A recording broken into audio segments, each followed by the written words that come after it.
بسم الله الرحمن الرحيم. مشاهدينا السلام عليكم ورحمة الله وبركاته، وأهلا بكم في هذه الحلقة التي نتناول فيها بدء الضربات الإيرانية القوية الحاسمة التي دمرت إسرائيل تدميرا وأرعبت إسرائيل كلها.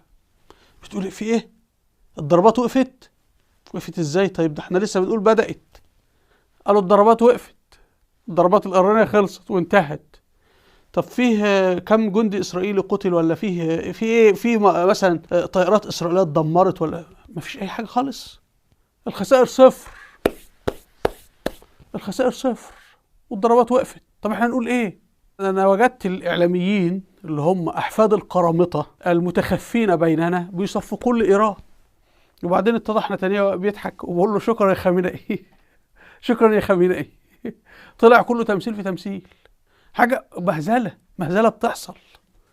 تعالوا حضراتكم نشاهد لحظة انطلاق المسيرات الإيرانية. الطائرة الإيرانية بتسير بسرعة 250 كيلو في الساعة، سيارة يعني أنت لو عندك سيارة يعني مرسيدس هتمشي أسرع من هذا، ومنطلقة من إيران تصل إلى تل أبيب إمتى؟ بعد 7 ساعات. تعالوا نشاهد. وأعلن التلفزيون الإيراني في تمام الساعة 11 أن الطائرات المسيرة الإيرانية بدأت خطوة ال1000 ميل كي تصل إلى فلسطين المحتلة. فجرى إطلاق الطائرات واتمرت عبر العراق، فهنا طبعا الدفاعات الجوية الأمريكية أسقطتها، واستمرت ما تبقى منها وصل إلى سوريا، فهنا الدفاعات الجوية الأمريكية أسقطتها. يعني خلي بالكم، إيران أعلنت يا إسرائيل بعد 2.5 ساعات سوف تصل طائراتنا المسيرة والصواريخ، فأنتوا يعني الحقوا ادخلوا الملاجئ. إذا في أي ضابط إسرائيلي سكران أو حاجة كده يعني يلحق يفوق يكف عن الشرب، بحيث إن هو يصحى وشغلوا الدفاعات الجوية. هو مش هيوصل حاجة، وبعدين الأمريكان سوف يسقطون كل شيء قبل أن يصل إليكم. لكن يعني على فرض إنه في ضابط أمريكي ما عندوش ذمة ولا حاجة وأهمل في أداء عمله، فإلا أي حاجة تصل عندكم هتكون إحنا أسقطناها. طبعا في النهاية وفقا للمسرحية، لو جرى إسقاط كل الصواريخ خارج فلسطين يا جماعة تبقى المسرحية سمجة جدا. فالمخرج قال لابد بعض الصواريخ تسقط داخل فلسطين كي نستطيع ان احنا نزعم في الاعلام انه ايران ضربت اسرائيل، والمسرحية تنطلي على الشباب السذج اللي عندهم 18 عاما. في التلفزيون الاسرائيلي نشر الساعة 11 27 دقيقة يقول ان الطائرات بدون طيار ستصل الى المنطقة حوالي من الساعة 1:30 صباحا الى الساعة 5 صباحا. يعني الصواريخ هتوصل الساعة 2:30، يعني بعد 3 ساعات من انطلاقها، والطائرات تصل الساعة 5 صباحا بعد 6 ساعات من انطلاقها، لأنها بتسير بسرعة 250 كيلو. هنا حساب تامر هذا يقول انه مؤيد للمقاومة الفلسطينية وهو مؤيد لإيران أيضا، يعني مؤيد لحماس ولإيران يعني. فحتى تامر كتب الساعة 11 20 دقيقة قال ان في عشرات من الطائرات المسيرة الإيرانية انطلقت من إيران، وإن هي ستصل الساعة 6:30 صباحا. يا قوة الله، 7 ساعات ونصف، ده تقدير تامر. يعني أول مرة اللي مؤيد ليه المقاومة الفلسطينية وإسرائيل يتفقوا في إنه الصواريخ الإيرانية هتصل الساعة 5، هتصل الساعة 6 صباحا وشيء من هذا القبيل. هنا ما سمحوا بوصوله إلى فلسطين 48. تلاحظوا أن كل الصواريخ الإيرانية التي سمحوا بوصولها فين يا جماعة؟ في منطقة صحراء النقب. كل دي مناطق صحراء فارغة تماما، فكلها سقط فيها. دي الخريطة دي نشرها المتحدث باسم جيش الاحتلال الإسرائيلي. طيب بالنسبة لتل أبيب، ولا صاروخ واحد ذهب إلى تل أبيب. طيب حيفا، ولا صاروخ واحد. طيب المناطق الساحلية والسكنية كلها وحتى الشمال، ولا صاروخ واحد. إنما في بعض الصواريخ سقطت هنا، اللي هي المناطق اللي هي متفق عليها بين إسرائيل وبين إيران منذ بداية الحرب، أنه يسمح لحزب الله الشيعي أنه يطلق عليها بعض الصواريخ كجزء من الفلكلور أمام وسائل الإعلام. لأنه أنا شاهدت وأنا بتتبع كده أشوف الشخصيات، فوجئت ان في شخصيات ايران عظيمه، ايران رائعه، ايران. قلت الله، انا كنت اسال نفسي اريد ان اعرف اعضاء تنظيم القرامطه السري الذين حكموا مصر 270 سنه، وحكموا الجزيره العربيه، وحكموا الشام والعراق والجزائر وليبيا والمغرب. اين هم؟ لان انا قرات كتاب مذهبنا الاسماعيلي وقال احنا مختفيين، بنتظاهر وسط الجماهير ان احنا مسلمين سنه، لكننا بنخفي عقيدتنا، واحنا وقت الحاجه بنظهر. وهم طبعا ظهروا، يعني كان منهم جمال عبد الناصر، منهم القذافي في ليبيا، منهم بوتفليقة، جمال عبد الناصر في مصر، وهلم جرة يعني. وأنا أعتقد جمال الدين الأفغاني وطه حسين وغيرهم من هؤلاء يعني. المهم، فطبعا أنا وجدت كلهم طالعين إيران نقلت المواجهة إلى مرحلة جديدة، التحليل الاستراتيجي للرد الإيراني و فهناك فائدة واحدة لهذه الصواريخ الإيرانية، إن هي عرفتنا جزء من أحفاد القرامطة السريين المختفين بيننا. دول أنا بسميهم أحفاد القرامطة، وهم فعلا قرامطة يعني. طيب، هنا حضراتكم في التلفزيون الإسرائيلي قالوا إن الهجوم الإيراني أصيب فتى يبلغ من العمر 10 سنوات من البدو في صحراء النقب بجروح خطيرة. يعني في الآخر هذا طبعا طفل من البدو، فليس له ملجأ تحت الأرض، لكن ولا إسرائيلي واحد جرى له أي حاجة. شوفوا مدى حرص إيران على الدم الإسرائيلي. مفروض نتنياهو يخرج في خطاب يشكر فيه أولاد عمه ملالي الشيعة في قم، اللي هم حريصين جدا على حياة الجنود الإسرائيليين والجيش الإسرائيلي، لدرجة ولا شيء أصيب خالص يا جماعة، ولا حتى خسائر مادية يعني حتى أنا دخلت الموقع الإسرائيلي، حتى طب في سيارة اشتعلت، طب في شجرة ولعت، ولا أي حاجة. التلفزيون الإسرائيلي: القوات الأمريكية اعترضت الطائرات المسيرة في سماء العراق وسوريا، وقد سمحوا بوصول بعض الصواريخ، ودي لحظة إسقاطها فوق القدس كجزء من التصوير. ونقول رحم الله الخليفة الأموي عبد الملك بن مروان أمير المؤمنين الذي بنى هذا المسجد اللي هو قبة الصخرة.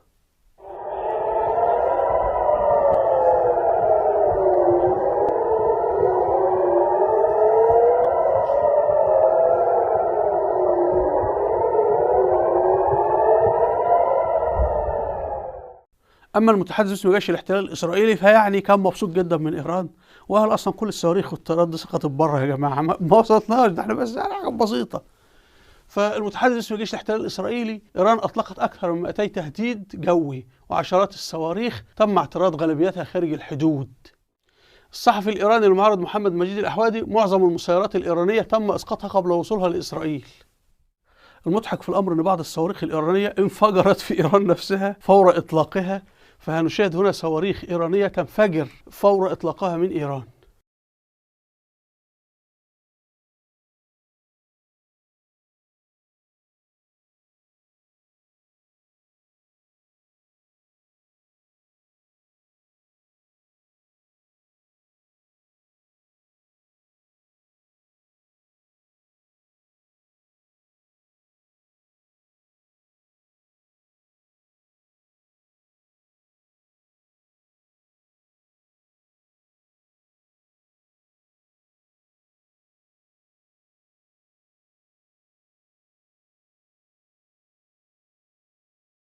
وهنا فيديو لامرأة إسرائيلية وهي يعني بتشاهد الصواريخ، واضح إن الصواريخ ملاش أي قيمة أصلا.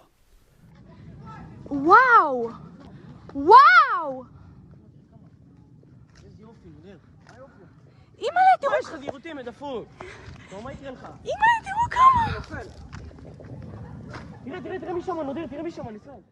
هنا مشهد آخر لهذه الصواريخ العبثية. ابوي هذا من المقاومة هذا، شوف جاي طلقا هاي منا هلا بيهن هلا، شوف هلا بيهن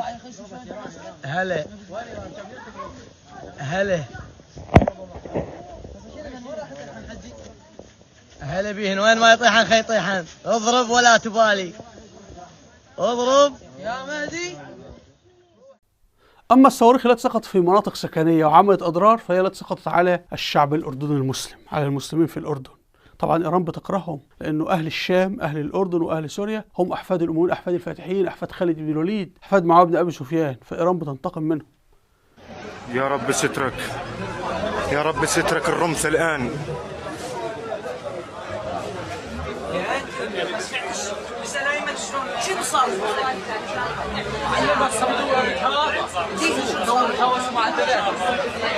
يا رب سترك. لو نافق على الثاني ابراهيم، لو نافق على الثاني.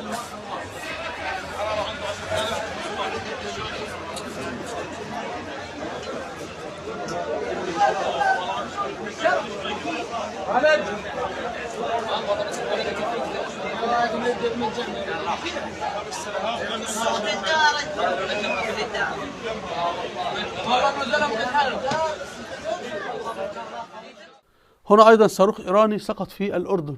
هذا عندنا بالحارة. خبط السيارة في العبس. لا حول ولا قوة إلا بالله. المضاد نزلوا هون. بسم الله الرحمن الرحيم. بسم الله الرحمن الرحيم. اللهم سلم اللهم سلم. هذا جنب بيتي يا جماعة الخير. هذا باب بيتي هذا يا جماعة. وبعض الإيرانيين من أتباع النظام بتاع الملالي هذا احتفل بمناسبة الرد على إسرائيل يعني. سپاهی با غیرت موشک جواب موشک سپاهی با غیرت موشک جواب موشک حسین حسین شعار ما شهادت افتخار ما حسین حسین شعار ما شهادت افتخار ما حسین حسین شعار ما شهادت افتخار ما حسین حسین شعار ما شهادت افتخار ما حسین حسین شعار ما شهادت افتخار ما حسین حسین شعار ما شهادت افتخار گلستان شهدای اصفهان مزار شهید زاهدی. الصحفي السوري عمر مدنية قال إن إيران التي قتلت وشربت من دم المسلمين في سوريا والعراق واليمن لا يمكن أبدا أن تدافع عن المسلمين في فلسطين. فكتب يقول: تذكر كم من المسلمين قتلتهم إيران، كم مسجد دمرته إيران، كم من امرأة مسلمة اغتصبتها إيران، كم مرة سبوا الصحابة، كم مرة طعنوا في عرض النبي صلى الله عليه وسلم السيدة عائشة رضي الله عنها. يعني ملالي إيران هؤلاء الذين يتهمون رسول الله صلى الله عليه وسلم وحاشاه بالدياثة وأن زوجته زانية، هذا ما يقولونه، ويفاخرون بهذا على منابرهم وفي حسينياتهم، يسبون عرض النبي صلى الله عليه وسلم، يطعنون في القرآن، يطعنون في الصحابة. من سلم من لسانهم؟ لا الخلافة الراشدة سلمت من لسانهم ولا الدولة الأموية. لذلك الجهلة الذين يقولون أن هم يكرهون سيدنا معاوية، طب وما مشكلتهم مع السيدة عائشة؟ مشكلتهم مع أبو بكر، عمر، خالد بن الوليد، عمرو بن العاص، أبو عبيدة بن الجراح، الزبير بن العوام، طلحة بن عبيد الله.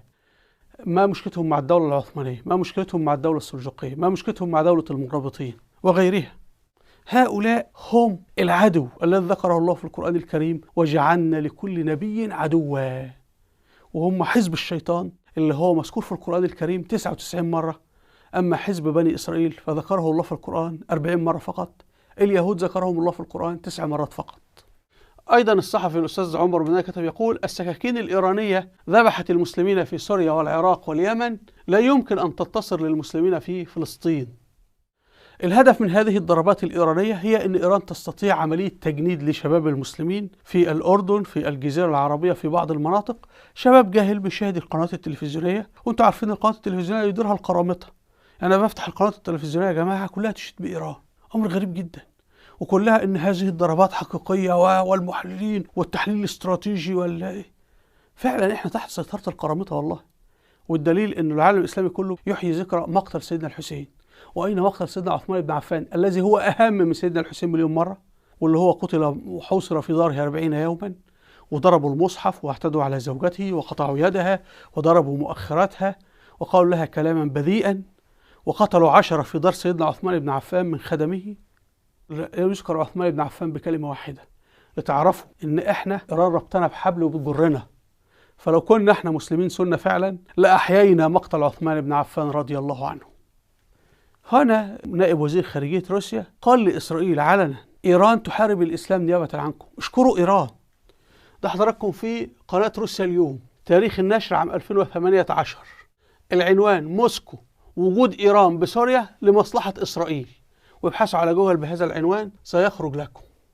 نائب وزير الخارجية الروسي ميخائيل بوغدانوف قال إن التواجد الإيراني في سوريا يستهدف مكافحة الإرهاب اللي هو الإسلامي يعني، مشيرا إلى أن نجاح طهران في ذلك يصب في مصلحة إسرائيل. هذا نائب وزير خارجية روسيا اللي هو حليف إيران يقول: يا إسرائيل، إيران تحارب الإسلام نيابة عنكم. انظروا، هذه المسرحية الهزلية تم الاتفاق عليها برعاية أمريكية. فهنا الأستاذ أسامة بكور كتب يقول: المسرحية الهزلية بين إسرائيل وإيران تعتبر أول حرب في التاريخ تكون غرفة العمليات الحربية مشتركة. هنا غرفة عمليات طبعا ده رسم بالذكاء الصناعي كما تشاهدون، العلم الإسرائيلي والإيراني معا، والله هو رسم بالذكاء الصناعي ولكنه يعبر عن الحقيقة. وهنا قيادة إسرائيل مع قيادة إيران وهم بياكلوا المرتبات والكذا، وبعدين بيتفقوا إيه هنضرب فين ونعمل فين وانت كله كما تشاهدون. بعض الإخوة على تويتر سخروا من المسرحية فقال لك الرئيس الإيراني بيتصل بنتنياهو وكله بيتصلوا ببايدن، يتفقون على هذه المسرحية وإمتى القصف والقصف هيكون فين وكلام من هذا القبيل. أستاذ عماد السمرائي كتب يقول إن أي رشقة صاروخية خرجت من غزة في الشهر الأول من الحرب كانت أشد ضررا وتأثيرا على إسرائيل من الضربة الإيرانية، وذلك بنسبة 100-0. أرجو مشاهدينا أن تكون الصورة وضحت. في الختام سأترك لكم فيديو هنا عن عبد الله بن سبأ، فيديو وثائقي أنا عملته. لما تسمع هذا الفيديو هتعرف عظمة الدولة الأموية، وأن سيدنا معاذ بن أبي سفيان شرفه الله سبحانه وتعالى بأن أنقذ القرآن على يديه من التحريف. ولما هؤلاء السبائية حصوا سيدنا عثمان وقالوا له حرف القرآن رفض، قتلوه. ولما جاء سيدنا علي وذهب معهم إلى الكوفة ونقلوا له القرآن اللي عمله سيدنا عثمان صح ولا خطأ، قال لهم صح، قتلوه. الجبل الذي تصدى لهم ولم يستطيعوا أن يهزموه هو سيدنا معاوية والدولة الأموية. وطبعا الدولة الأموية شردتهم إلى خراسان فنقموا عليها، والحجاج شردهم فهربوا إلى قم. يعني هذا هو تأسيس قم، أنه بقايا هؤلاء السبائية الذين هربوا من معركة دير الجماجم اتجهوا إلى قم. واكتبوا على اليوتيوب كده تاريخ مدينة قم، واسمعوا من ملالي إيران ماذا يقولون عن تاريخهم هم، أن هم هربوا من الحجاج في معركة دير الجماجم فاتجهوا إلى قم. تخيلوا أن هؤلاء لو هزموا الحجاج وسيطروا على العالم الإسلامي في ذلك الوقت والله لانتهى الإسلام. إنما شرف الله سبحانه وتعالى سيدنا الحجاج والدولة الأموية وسيدنا معاوية وابنه يزيد وعثمان بن عفان، شرفهم بأن يقفوا في مواجهة هذه المؤامرة السبائية الشيطانية. ونحن الآن نشاهد هؤلاء ماذا يفعلون في المسلمين وفي أعراض المسلمات. أرجو الاستماع لهذا الفيديو. هنا في رجالات على اليوتيوب أرجو مشاهدتها. أسفل الفيديو رابط صفحات على الفيسبوك وتويتر انستجرام تيك توك. هنا قائمة فيديوهات الوثائقيات التاريخية أرجو أن تشاهدوها لأمتها في مجال التاريخ. أرجو منكم الاشتراك في القناة والضغط على هذا الزر. وإلى اللقاء والسلام عليكم ورحمة الله وبركاته.